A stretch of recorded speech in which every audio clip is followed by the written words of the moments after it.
Hi, and welcome to this week's episode of My Dog Ate My Podcast. I'm your host, Emily, and every week I chat with a different dog owner about their dog. This week is a special one because I'm going to be chatting with my partner, Nick, about his Shiba Inu, River, who is pretty much my stepson. I've gotten to know him very well over the last year and a half or so, and so I'm excited to chat more about him and get to share him with the rest of the world. Enjoy!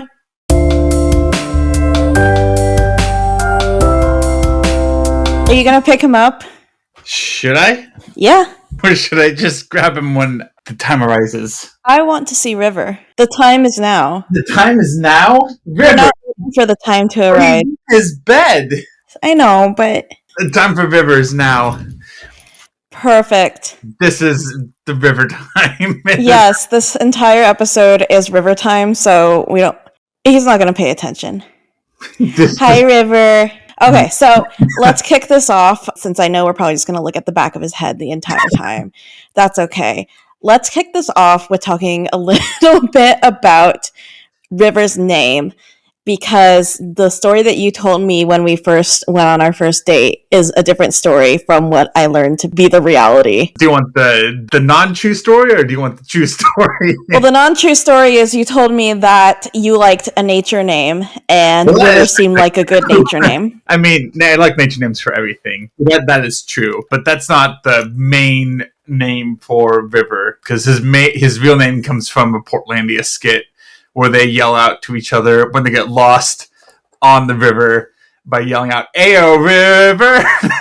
So I figured that would be a good name if I need to scream it to him. I'm justified in doing that, and at least being in the Northwest, nobody would look at me too stupidly. But you don't yell his name like that when you're at the park. I don't need to. He's actually pretty good, especially for a Shiba. He doesn't really run off. Like, he comes back to me pretty well, so I haven't needed to yell at him, at least in the park at home.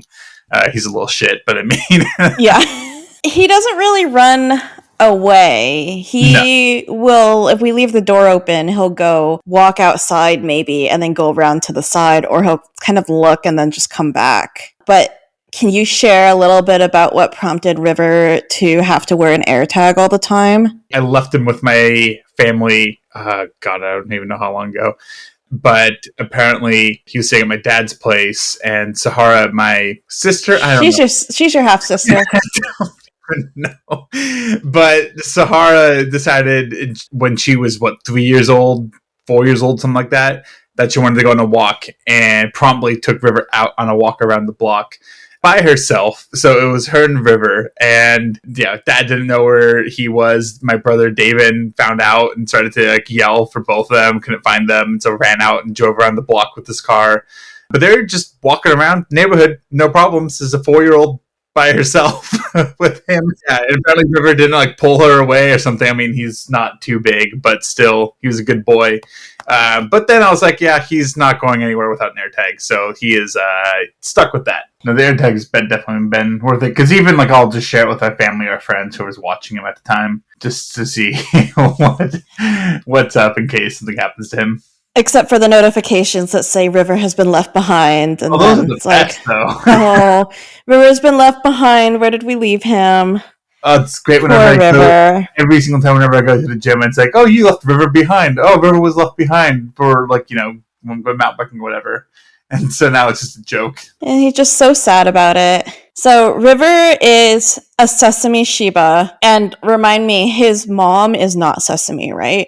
Mom is Sesame. Yeah, very salt and peppery. And the dad was black and tan. I only saw the dad for a few seconds. So 99% sure he was black and tan. Yeah, the mom was super coyote looking, salt and peppery kind of coat colored. And River's sibling was? Also Sesame. And then share a little bit about what drew you specifically to River as a puppy. Out of the two Shibas that I was looking at, one was super tame and super mellow, and River was more rambunctious, active type. And so when I was talking to the original owner, I was like, yeah, I'm just looking for I go on adventures, I go on stuff. I need a dog that would want to go with me. And so she's like, yeah, probably he'd be a better fit.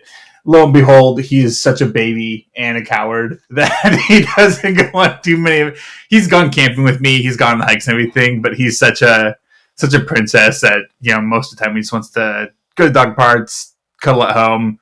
So he's a good office off this dog. Was there a moment or a turning point when you realized that he would not be the adventure dog that you hoped he would be? I guess it's more of like just his day-to-day habits that have been very much like couch potato-y. Like again, he's gone camping. I'm taking him to the snow. I've actually taken him paddleboarding, and he was fine paddleboarding at least for like an hour and a half, and then he started to cry about it. I mean, he could have just wanted food and whatever. But he's done everything I've taken him to, which has been good. But in general, though, he's just more of a, I'm going to go run outside, twice a day, spit it out. It's great. And I'm going to go cry about food and water. And then I'm going to go sit in your lap while you play games on the couch and just chill there. So I'll tell him to go to work, and he has a little spot in the office, and then he'll just go and curl up there and stay there. Yeah, he's definitely a dog of routine. I think it's really funny, though, when he goes outside and he's trying to get the Danes to do zoomies with him, and they usually just want to go out and sniff around and chew on sticks and pee or whatever, and then he will just like poke them and run around and be like yeah, and he'll just like run laps around them, and they're just kind of like whatever. Yes. Sorry, he is being fussy as per usual. I think he wants to go into it. You could put him down. So tell me a little bit about what you expected when you were going to get a Shiba, and then how River met or did not meet those expectations. Because I know we talk about how River is not really a generic Shiba, and you had exposure to a Shiba before. So how has River been aligned with or different from your expectations? Yeah, no, I had a friend who had another Shiba, and so the other Shiba, she was super awesome, super chill, almost scary at times because she made no sound at all. So she would go do everything you'd want, and then she'd like stay in the corner of the room silently. Like nothing would faze her, nothing would react. She would just, forget it. She existed sometimes and be like, holy shit, when you look over because you'd see and she's staring at you. So besides that, like, a couple of the other friends that had Shibas in the past, like they've all been actually like against type. Like you see what everybody says online, like, oh, they're escape artists, they're kind of dicks. I mean, he's a dick in his own way, but not like what people are saying online. And so there's, I guess, the internet truth, and then the in-person kind of knowing Shiba's truth. And so, yeah, having him, he's been pretty much exactly kind of what I've seen in other Shibas, at least, that I've known. He's super mellow, very clingy, like, especially to me. Like, if I'm going into the room, he'll follow me. If I'm going to the office, he'll sit and curl up on the couch or, his little dog bed. Even at the dog park, like, he'll still sprint back to me. So, I mean, I'm sure there's Shibas out there that will, like, sprint and run away and everything, but he's been, like, super the opposite of what I've heard about. With the exception of, the cat-like personality, he definitely has that, because he'll, like, sit at the end of the couch. When he's annoyed, he, like, just kind of avoid you sitting at the end of the couch, judge you, like, huff in your face. So he has, like, a lot of cat-like tendencies at times as well. So it wasn't like he surprised you, even though he's very different from a sort of stereotypical Shiba. You had already had experience with non-stereotypical Shibas. Yeah, exactly. Yeah. He's been great. It's been awesome. Were you prepared for the Shiba scream? Yes. Oh yeah. I do know that. Like, that was the thing. I have only had to experience that a couple of times, and that was because I tried to give him a bath myself. So in my old apartment complex, on like the whatever floor it was, like the middle of the building, they had this like little dog wash station, and so I tried to give him a bath there. But he would do the Shiba screen, and okay, grab my noise canceling headphones. I put my headphones on before trying to even give him a bath. But he would scream, and you could hear it like into the gym, into the complex. You'd hear it, from where my apartment was. Like, he was super, super loud. And so I've pretty much given up trying to give him a bath. Like, I don't even attempt to now. Like, I'll just take him to groomers, and I'm like, give him, whatever the max tip is. Cause I'm like, whatever you have to deal with, especially with his shit. Like, I thank you, but God, no, I'm not going to fucking deal with this.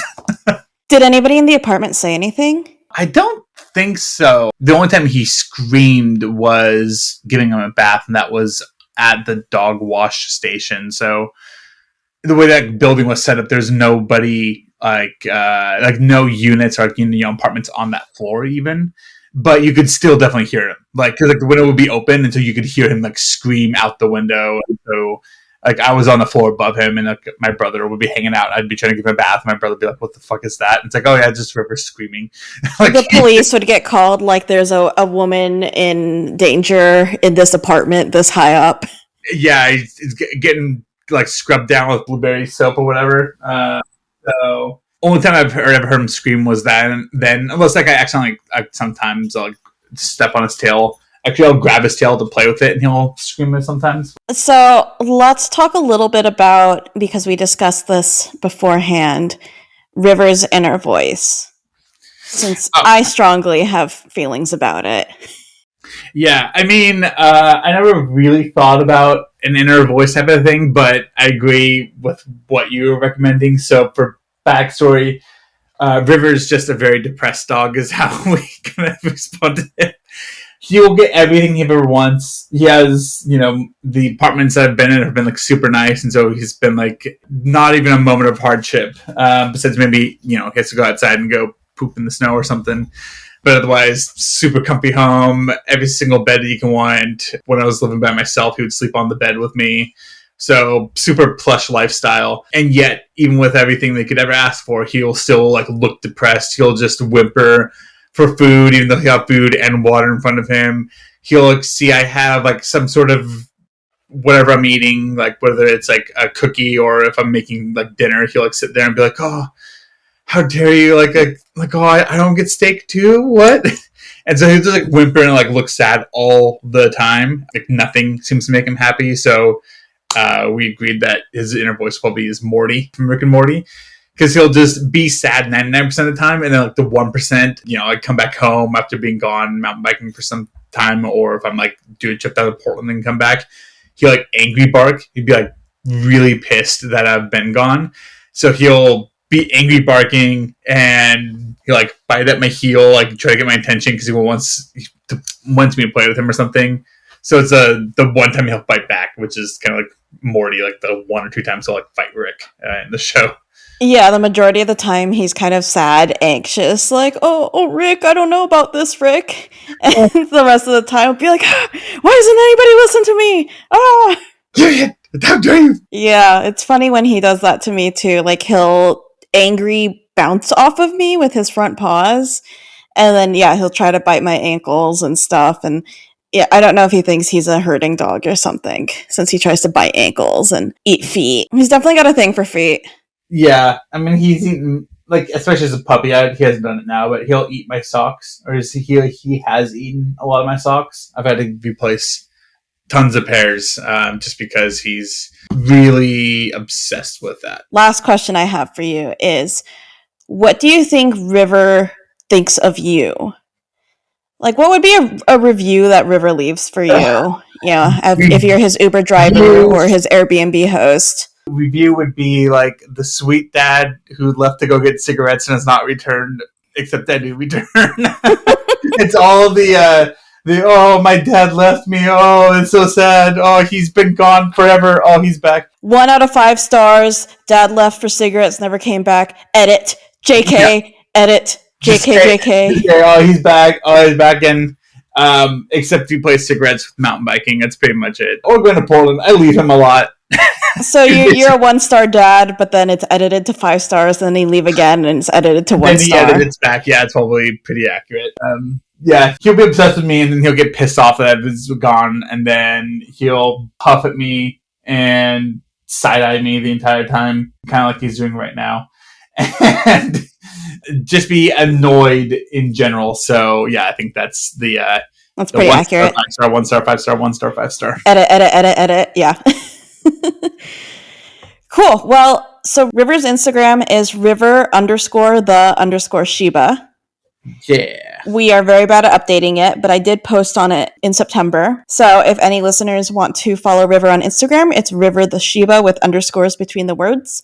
And River's shelter shoutout is Oregon Humane Society, which is where you volunteered at once upon a time. Yeah, like a decade ago. Actually, God, longer than a decade ago. So, a decade plus ago. Does River want to say bye? Yeah, let's get him up here. Oh, there he is. Hello. Right. Okay. And he looks away. Hold on, let me fix this. Bye, River. I'll see you in 30 seconds when you get released from the room. He'll be very happy to be free to plug for more sugar cookies that don't exist. Yeah, we ate all the sugar cookies. Sorry, buddy. Okay, bye. Bye.